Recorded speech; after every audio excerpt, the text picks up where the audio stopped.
آپ صلی اللہ علیہ وسلم مکہ مکرمہ میں شعب بنی ہاشم کے اندر موسم بہار میں پیدا ہوئے. یہ دوشنبہ سوموار یعنی منڈے کی صبح تھی. ربیع الاول کی 9 اور کہا جاتا ہے کہ 12 تاریخ تھی. سال وہی تھا جس میں ابرہہ نے مکے پر حملہ کیا تھا. چونکہ وہ اپنے ساتھ ہاتھی بھی لایا تھا اور عربی میں ہاتھی کو فیل کہتے ہیں، اس لیے اس کا نام عام الفیل پڑ گیا. اس روز اپریل 571 کی 22 تاریخ تھی. مجھے یہ دونوں تاریخیں بہت اچھی لگتی کیونکہ میری تاریخ پیدائش بھی 22 ہے اور 1957 ہے. تو جب میں اس میں دوسری طرف سے دیکھتی ہوں 57 کا ورڈ تو مجھے بہت اچھا لگتا ہے. بہرحال جس سے محبت ہو انسان اس سے دور پار کی مناسبتیں بھی ڈھونڈ لیتا ہے کہ اچھا وہ فلاں چیز ملتی ہے. پیدائش کے وقت دایا کا کام حضرت عبد الرحمن بن عوف کی والدہ شفا بنت عمر نے انجام دیا، لیکن آپ کی وفات 8 جون 632 کو ہوئی ہے. یہاں لکھا نہیں لیکن جسٹ ایک آئیڈیا دینے کے لیے 8 جون 632 عیسوی.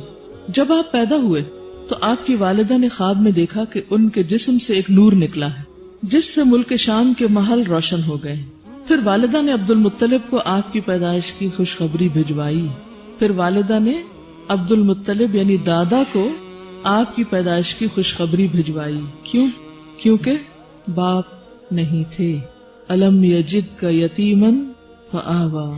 وہ شاداں و فرحاں تشریف لائے اور آپ کو خانہ کعبہ میں لے جا کر اللہ تعالیٰ سے دعا کی اور اس کا شکر ادا کیا، اور اس توقع پر کہ آپ کی تعریف کی جائے گی آپ کا نام محمد رکھا. پھر عرب کے دستور کے مطابق 7ویں دن عقیقہ اور ختنہ کیا اور لوگوں کی دعوت کی. یہ عقیقہ اور ختنہ دور جاہلیت میں بھی ہوتا تھا.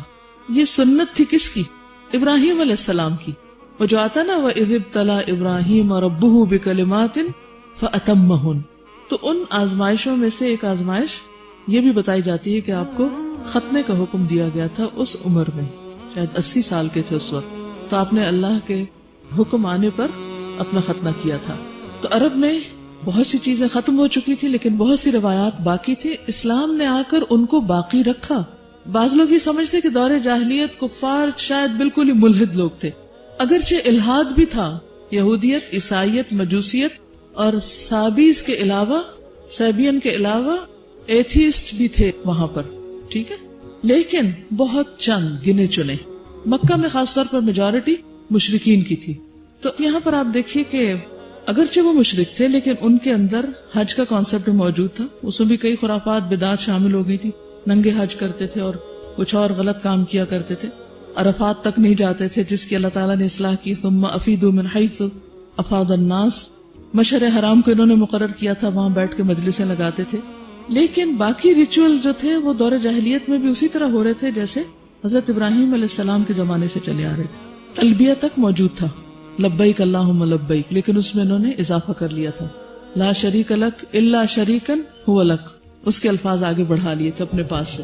ہم نے بھی تو ایسے بہت سے کام کر رکھے نا، دین میں اپنے پاس سے اضافے کر رکھے. تو عربوں کے ہاں بھی دور جاہلیت میں یہ سب چیزیں ہوئی.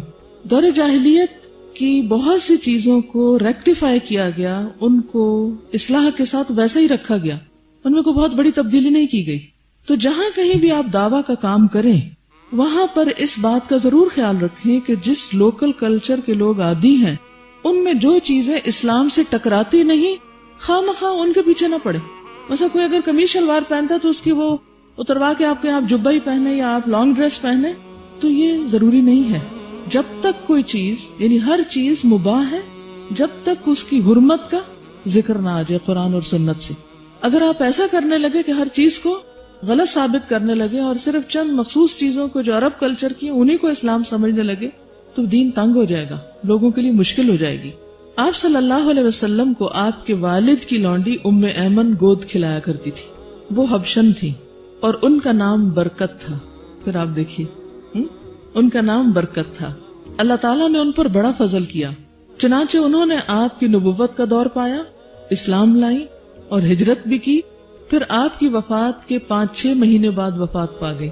وہ بہت رویا کرتی تھی. حضرت ابوبکر اور عمر ان سے ملنے کے لیے جایا کرتے تھے تو پوچھتے تھے کیوں روتی ہیں آپ؟ تو وہ کہتی تھی کہ وحی کا سلسلہ بند ہو گیا ہے. تھی وہ ایک غلام عورت لیکن ذہنی اعتبار سے سوچ کی وسعت کس قدر زیادہ تھی. تو یہ اسلام کا کمال تھا کہ لوگوں کو سوچنا سکھایا اور سوچ کے اعلیٰ معیار دیے ہم جب پیٹی چیزوں میں پڑے رہتے ہیں نا تو ہم چھوٹی چھوٹی چیزوں کے اوپر ہی اپنی جان گنوا دیتے ہیں، تو بڑی سوچ نہیں آتی، اعلیٰ مقاصد کے لیے کام نہیں کر سکتے۔ رضاعت کیا ہے؟ دودھ پلانا۔ آپ صلی اللہ علیہ وسلم کی والدہ کے بعد سب سے پہلے ابو لہب کی لونڈی ثویبہ نے آپ کو دودھ پلایا۔ یہ صوبیہ نہیں ہوتا، ثویبہ ہوتا ہے۔ اس وقت اس کا اپنا جو بچہ دودھ پیتا تھا اس کا نام مسروح تھا۔ ثویبہ نے آپ سے پہلے حضرت حمزہ بن عبد المطلب کو، یعنی آپ کے چچا کو، اور آپ کے بعد ابو سلمہ بن عبد الاسد مخزومی کو بھی دودھ پلایا تھا، لہٰذا یہ تینوں آپ کے رضاعی بھائی ہوئے۔ ٹھیک ہے، ابو سلمہ کون تھے کچھ پتا ہے آپ کو؟ ام سلمہ کے شوہر، تو وہ بھی آپ کے رضاعی بھائی تھے، اور حمزہ بن عبد المطلب بھی آپ کے رضاعی بھائی تھے۔ یہ جو ثویبہ ہیں ابو لہب کی لونڈی، جب حضور صلی اللہ علیہ وسلم کی پیدائش ہوئی تو اس لونڈی نے جا کر ابو لہب کو خبر دی تھی، تو بہت خوش ہوا، اور اس نے ہاتھ کے اشارے سے، انگوٹھے اور اس انگلی کے ہاتھ کے اشارے سے اس کو کہا تھا کہ تم آزاد ہو۔ ابو لہب کی وفات کے بعد، یہ واقعہ بخاری میں آتا ہے، ابو لہب کی وفات کے بعد اس کے کسی رشتہ دار نے اس کو خواب میں دیکھا اور پوچھا تمہارا کیا حال ہے؟ تو کہنے لگا کہ جب سے تم سے جدا ہوا ہوں ایک دن بھی آرام نہیں پایا، ایک دن بھی آرام نہیں پایا، سوائے اس کے کہ ثویبہ کو آزاد کرنے کے بدلے مجھے یہاں سے پانی پلایا گیا، اور اس نے انگوٹھے اور اس کے قریب کی انگلی کے درمیان ایک سوراخ کی طرف اشارہ کیا۔ یہ ہوتا نا چھوٹا سا، یہ لکیر کے اوپر سوراخ سا، کیونکہ اس نے اس کو یوں کہا کہ تم آزاد ہو۔ تو یہ آزادی اس نے دی تھی اس خبر کے سننے کی خوشی میں کہ بھتیجا پیدا ہوا ہے۔ اس سے کیا سیکھا آپ نے؟ اللہ تعالیٰ کسی کی نیکی کو ضائع نہیں کرتے۔ غلاموں کو آزاد کرنا ایک بہت بڑی نیکی، کسی بھی غلام جان کو آزاد کرنا، اور وہ بھی حضور صلی اللہ علیہ وسلم کی ولادت پر، آپ کی آمد کی خوشی پر۔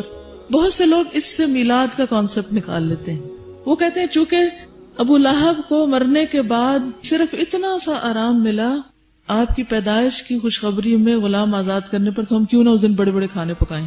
اول تو یہ ہے کہ خواب کے اندر سے کوئی شرعی حکم نہیں نکالا جا سکتا، کوئی اخلاقی اصول یا کوئی خوشخبری یا کوئی خبر تو لی جا سکتی ہے، لیکن شرعی حکم نہیں ہوتا اس پہ کوئی کہ اس کی بنا پر ہم شریعت میں کوئی تبدیلی کر ڈالیں، کہ جو کہ بخاری میں ایسی کوئی روایت آئی ہے تو اس بنا پر اب ہم میلاد منانا شروع کر دیں اور پھر بڑے بڑے کھانے بنانے شروع کر دیں، یا اس دن کوئی خصوصی صدقہ خیرات کریں۔